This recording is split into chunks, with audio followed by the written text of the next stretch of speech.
السلام عليكم. اليوم غادي ندير بعض التمارين على المقاومة الكهربائية. انتبهوا معايا الله يرضي عليكم. السؤال الأول أو التمرين الأول كنكون له استرداد المعارف. نرمز لمقاومة موصل أومي بالحرف. إذا المقاومة ديال الموصل أومي حنا عارفين أننا كنرمزو لها بالحرف R كما شفنا في الدرس. إذا المقاومة الرمز ديالها R. ووحدتها العالمية، حنا عارفين بأن الوحدة العالمية ديال المقاومة هي الأوم.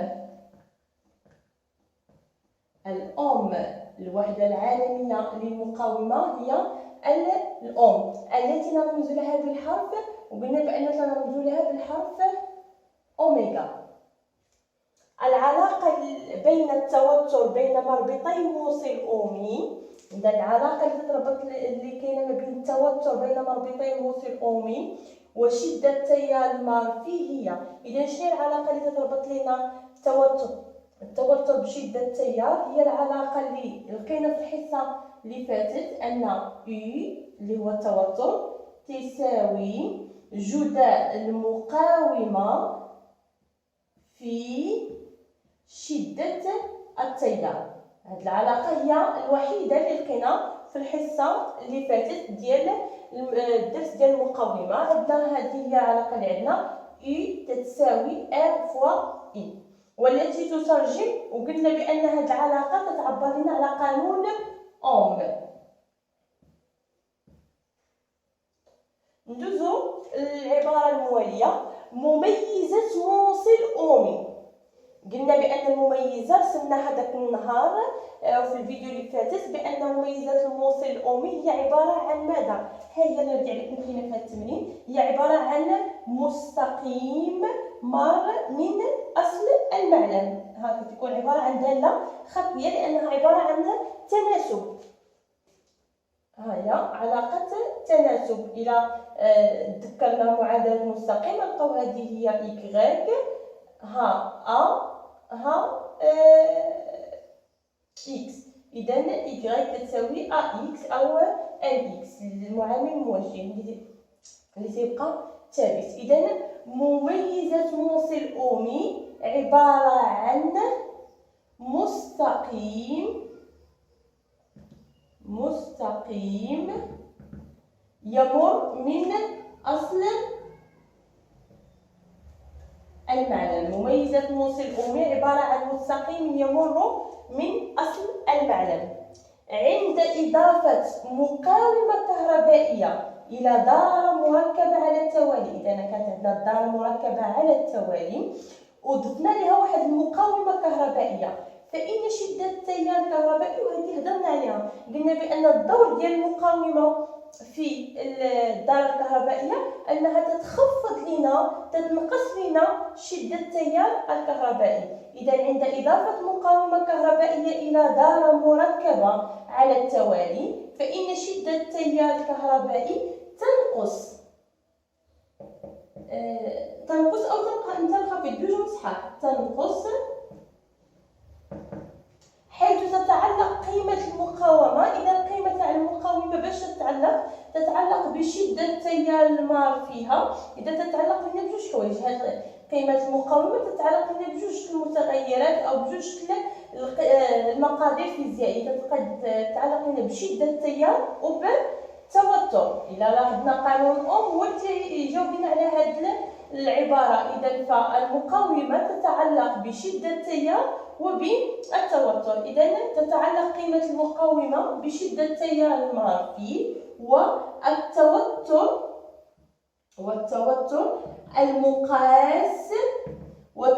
المقاس بين مربطيها. إذا هنا نرجع لكم جاوبنا على هادو كانوا أسئلة ديال استرداد المعارف، يعني غير من الدرس. ندوزو الله يرجع لكم التمارين أو الأسئلة اللي غادي يكون فيهم شوية ديال الحساب. السؤال الأول: أحسب مقاومة موصل أومي يمر فيه شدة التيار شدته 200 ملي أمبير. هانتوما نرجع لكم المعطيات نسطروا عليهم باش يبقاو واضحين لينا. إذا حنا أول حاجة نرجع لكم باش باغيين بغاونا اننا نحسبوا لهم المقاومه. اذا حنا نحسبوا المقاومه ديال واحد الموصل اومي اللي شده التيار المره فيه 200 ملي امبير ويساوي التوتر بين مربطين، يعني بين مربطين موصل اومي شحال غادي نلقاوها 6 فولت. اذا هنا غنلقاو 6 فولت. اذا هانتوما غادي عليكم عارفين حنا تنقلبوا على المقاومه، عارفين شده التيار وعارفين التوتر. اذا بسيطه غادي عليكم عندنا علاقه وحده هي اللي تنعرفوا، هي علاقه قانون اوم. هنا غادي عليكم دائما نكتبوا العلاقه ديال قانون اوم وبها غادي نخرجوا في كل مره اشنو المقدار الفيزيائي اللي عندنا مطروح في السؤال. يعني الدرس كله تنضبط فيه علاقه وحده وتنشوف السؤال اشنو باغيين ليا وتنجاوب عليه على شكل معادله. غنكتبوا غادي عليكم حسب قانون اوم، حسب قانون اوم، ونكتبوا قانون اوم. اشنو عندنا اي تساوي ار فوا اي. اذا هذه هي العلاقه اللي كاينه عندنا هنا. غادي لكم غادي نحاول كل مره غادي نبداو نشوفوا السؤال شنو هو عندنا. حنا شنو مطلوب منا؟ حساب المقاومه. اذا المقاومه هي ار، نخرجوا من هنا ار تتساوي، اذا اي كانت هنا ضرب غدوز للطرف الثاني تولي قسمه. ها هي ار تبقى في بلاصه، اي كانت ضرب دوز للطرف الثاني تولي قسمه. اذا ار تتساوي اي على اي. اذا هذه خرجنا من قانون اوم ومنه. اذا نرجع لكم ها حنا درناها. دابا بقى لنا غير تطبيق عددي. تطبيق عددي القاو ان ار تتساوي اي. نرجعوا للمعطيات اللي سطرنا عليهم اللي هي التوتر. عارفين ان اي هي الرمز ديال التوتر. التوتر عطاو لنا شحال تساوي 6 فولت. نعوضوا 6. شده التيار اللي هي اي، هي شدته شده التيار شحال 200 ملي امبير. هنا نرجع لكم حاجه اللي نردوا معاها البال. قلت لكم الحصه اللي فاتت انا قلت لكم ان الا كان عندكم ملي امبير ضروري انكم تحولوها لامبير، لان نرجع لكم خاص هذه تكون التوتر تكون بالفولت، المقاومه تكون بالاوم، شده التيار تكون بالامبير ماشي الملي امبير. اذا هنا اول حاجه غادي نشد 200 ملي امبير نحولها لامبير. وقلت لكم الا بغيتو مثلا 200 ملي امبير نحولوها لامبير اش نديرو؟ دائما تنقسموا على 1000. اذا هذه اللي قسمناها على 1000 تعطيني 0.2 امبير. نعوضها هنايا. دائما قلنا هذا اش نديرو ليها من ملي امبير امبير تنقسموا على 1000. اذا نقسموا على 1000 تعطيني 0.2. وهنا نرجع لكم غادي نلقاو ولا نرجعوا للسطر ونكتبوها. اذا غادي نلقاو بان المقاومه ديال هذا الموصل الاومي اللي استعملنا في التمرين تتساوي 30 اوم. ردوا البال الوحدات، ضروري نكتب الوحده ديال المقدار الفيزيائي اللي حسبنا ونأطروا النتيجه ديالنا. ننتقل نرجع لكم السؤال الموالي. قالنا احسب التوتر بين مربطي موصل اومي. اذا هانتوما نرجع لكم السؤال الاول قالنا حسب لنا المقاومه. هنا غادي يبدلوا لينا قالنا احسب التوتر. اذا نرجع لكم حنتوما عندكم في الدرس كامل عندكم غير قانون اوم. العلاقه اللي كاينه فيه هي هذه ان اي تساوي ار فوا اي. اذا كانت هذه العلاقه الوحيده الاسئله تبقاو يا اما انهم يقول لكم حسب التوتر يعطيك المقاومه وشده التيار، يا اما يقول لك حسب المقاومه يكون عاطينك التوتر وشده التيار، يا اما يقول لك حسب شده التوتر يكون عاطينك التوتر والمقاومه. اذا حنا عندنا 3 مقادير فيزيائيه، وحده تيسولوا عليها وجوج تعطيوهم لكم. دائما ردوا البال غير التحويلات لان اغلبيه تيعطيوكم شده التيار بملي امبير. ندوزو للسؤال الموالي. اش نطلبوا منا؟ قال لنا حسب لنا التوتر. اذا نبغاو نحسبوا التوتر. المعطيات اللي غيعطيونا في التمرين: احسب التوتر بين مربطي موصل اومي، مقاومته مقاومته 300 أوم. إذا عطاونا المقاومة 300 أوم. عندما يمر فيه تيار شدته 0.3 أمبير. إذا عطاونا جوج المعطيات وقلت لكم ديما تكون سؤال وجوج المعطيات، دائما تنبداو نرجع لكم نشوف السؤال الثاني. ننطلق دائما من قانون أوم حسب قانون أوم، ونكتبوا العلاقة ديال قانون أوم اللي هي U تساوي R فوا I. منها تنخرج السؤال اللي باغي ليا. إذا أنا السؤال كان قال لي التوتر، مباشرة غادي ندير تطبيق عددي منه U تساوي R. شحال عطاوني المقاومة؟ عطاوها لي 300. في شدة التيار شحال عطاوها لينا؟ ها هي 0.63 أمبير. إذا غادي تعطيني نعوضها نرجع لكم 0.63. إذا هنا نرجع لكم غتعطيني أن U تساوي 189 فولت. 189 فولت. إذا هنا نرجع لكم لقينا التوتر بين مربطي موصل أومي. ندوزو للتمرين الموالي. قلنا نطبق بين مربطي موصل أومي توتر قيمته 9 فولت. إذا هنا طبقوا لنا بين مربطي الموصل أومي واحد التوتر اللي القيمة ديالو كانت 9 فولت. فيمر فيه تيار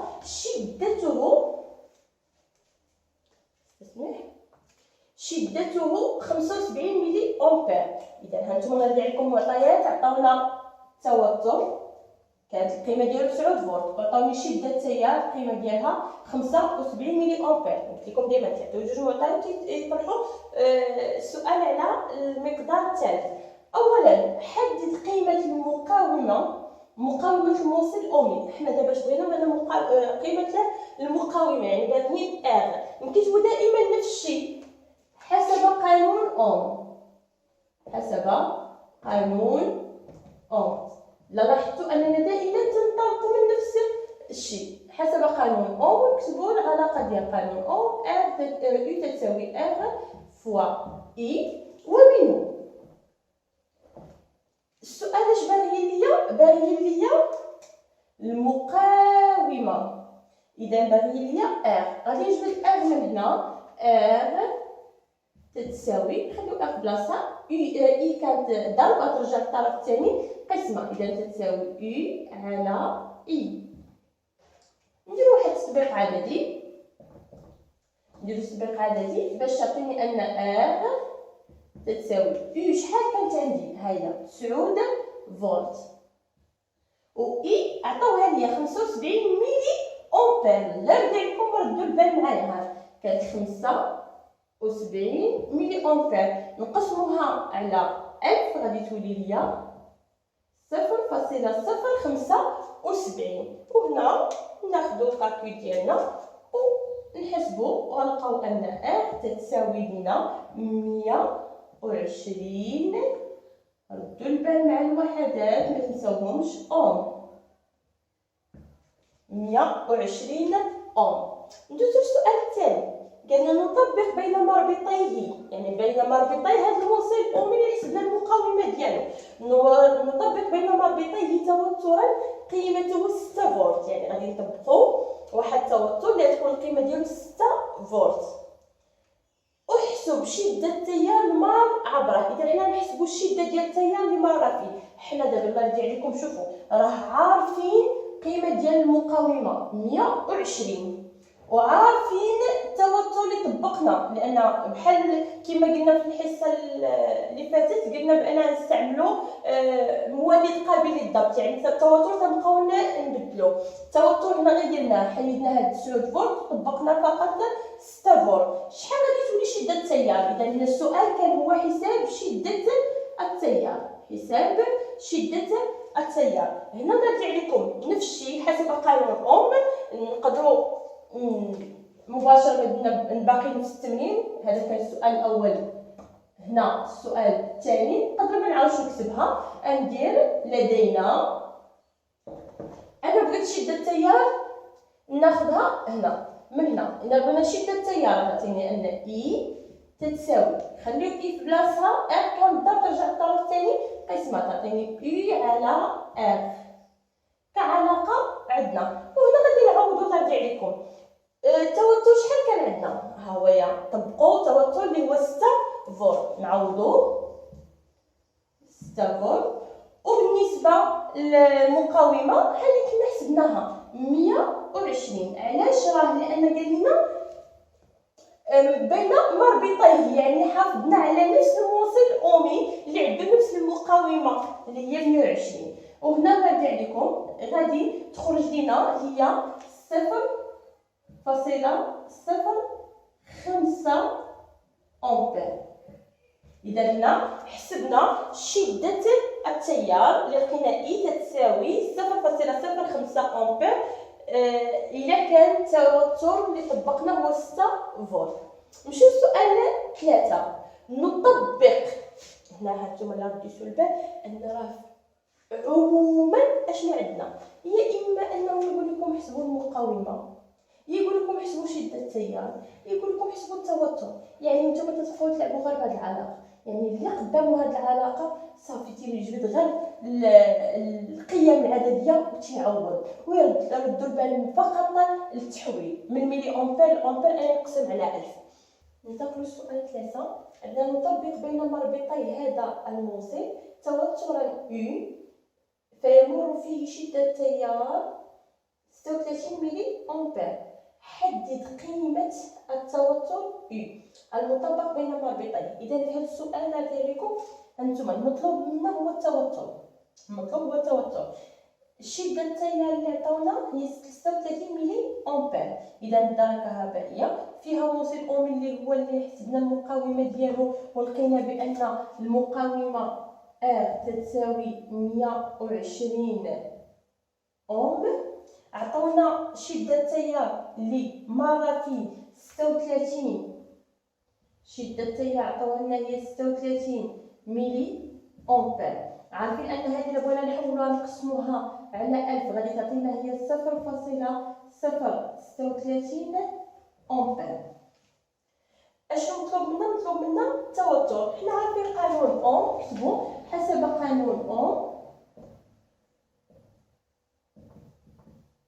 حسب قانون اوم ونكتبوا قانون اوم اللي تتعبر عليه هذه العلاقه يو تساوي ار فوا اي.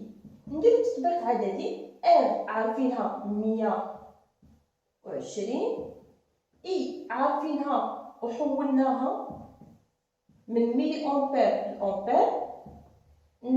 نقوموا بالحساب ديال النتيجه غنلقاو 4.32. وحنا عارفين بان التوتر الوحده ديالو هي الفولت. اذا نقدروا النتيجه ديالنا. ندوزو لكم التمرين الاخير. قلنا يمثل منحنى مميزات موصل اومي. لا رجع لكم فيما تشوفوا هذا المنحنى بحال هذا الشكل اللي تتكون المحور ديال الاراتيب تكون فيه دائما عندنا توتر بالفولت، وعندنا محور الافاصيل تتكون فيه شده التيار بالملي امبير، وتتكون عندنا واحد المميزه اللي تتميز لنا المقاومه ديال الموصل اومي تنمثلوها بمستقيم مار من اصل المعلم وتكون عباره عن مستقيم داله خطيه لانها علاقه تناسب. نرجع لكم نشوفوا الاسئله اللي تيطرحوا لنا على فاش يكون عندنا حاله بحال هكا تاع المبيان. قلنا السؤال الاول حدد قيمه التوتر عند مرور تيار مستمر شدته 40 ملي امبير. اذا حنا نرجع لكم المطلوب منا اننا نحددوا التوتر، المطلوب هو التوتر. اذا ها هو التوتر ولكن عندنا في المحور الاراتيب، ولكن شحال الشده اللي عطاونا 40 ملي امبير. غادي نمشي انا للشده المحور الافاصيل اللي تيمثل هي شده التيار، غادي نقلب على 40 ملي امبير غنلقى بانهم غادي لنا 20 40 60 80 100. اذا هذه هي كل تدريجه تتمثل لنا 20 ملي امبير. اذا هي 40 غادي نطلع بخط عمودي نحدد نقطه تقاطع مع المستقيم ديال المميزه وندير الاسقاط الافقي على محور الاراتيب. شحال غادي نلقى 4 فولت. مباشره غادي نديرو الجواب. حدد قيمه التوتر عند مرور تيار كهربائي شدته 40 ملي امبير. نديرو قيمه التوتر، نجاوب مباشره. قيمه التوتر عند مرور تيار مستمر شدته 40 ملي امبير هو، ونكتبو مباشره، يعني كتبو نتوما الجواب كامل، تكتبو قيمه التوتر عند مرور تيار مستمر شدته 40 ملي امبير هو، يعني التوتر هو شحال قلنا 4 فولت. 4 فولت هذا طبعا التوتر. وردوا البال جميع الاجوبه غنجبدوهم من مبيان. حدد شده التيار، دابا طالبين منا الشده ديال التيار هي اللي غادي نحددو.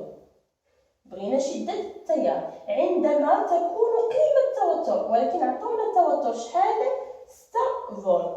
شحال نكتبو عندي 6 فولت، غادي نمشي بحال هكا بشكل افقي نتلاقى مع المميزه ونهبط بشكل عمودي. شحال نلقاه 60. اذا شحال الشده هي 60 ملي امبير. نديرو اي تساوي 60 ملي امبير. هانتوما نعاود 6 فولت، نمشي بشكل افقي ونهبط، يعني تندير غير الاسقاط. هنا السؤال الثالث، حدد قيمة المقاومة الكهربائية. يعني هنا دابا اش نحدو المقاومة الكهربائية لهذا الموصل الأومي. هنا ما يرجع لكم، حنا عارفين أن هذه المقاومة القيمة اللي خدمتو بها، خدمتو بالأولى خدمتو بالثانية، باللي خدمتو بها غتخرج لكم نفس النتيجة. ناخدو مثلا حنا نخدمو بهذه النتيجة. انتبهوا ليا، حنا عندنا قانون أوم. لا نرجع لكم نمسح، لا نكتبو قانون أوم. نكتبو ديما الجملة اللي ديما تنبداو بها حسب قانون أوم، فإن U تساوي R فوا I. أنا اللي مطلوب مني هي المقاومة الكهربائية، إذا غادي ندير R تساوي I كنضرب ترجع للطرف الثاني تولي قسمين، إذا تولي لي U على I. هنا نديرو واحد التطبيق عددي. نخدمو بهاد اللي عطاونا هنا مثلا 6 على 60 ملي امبير. وحنا اش قلنا دائما نقسمو على 1000، غتعطيني 0.060 ياك، غتعطينا هي 100 اش 100 اوم. إذا هنا حددنا المقاومة الكهربائية لهذا الموصل الأومي. إذا نرجع لكم باقي غنزيدكم حصة أخرى نديرو فيها التمارين ديال المقاومة الكهربائية، عاد نديرو حصة نديرو فيها الدرسين ديال القدرة والطاقة باش ننتقلوا مباشرة أننا نخدموا الامتحانات الجهوية إن شاء الله. شكرا على الانتباه ديالكم.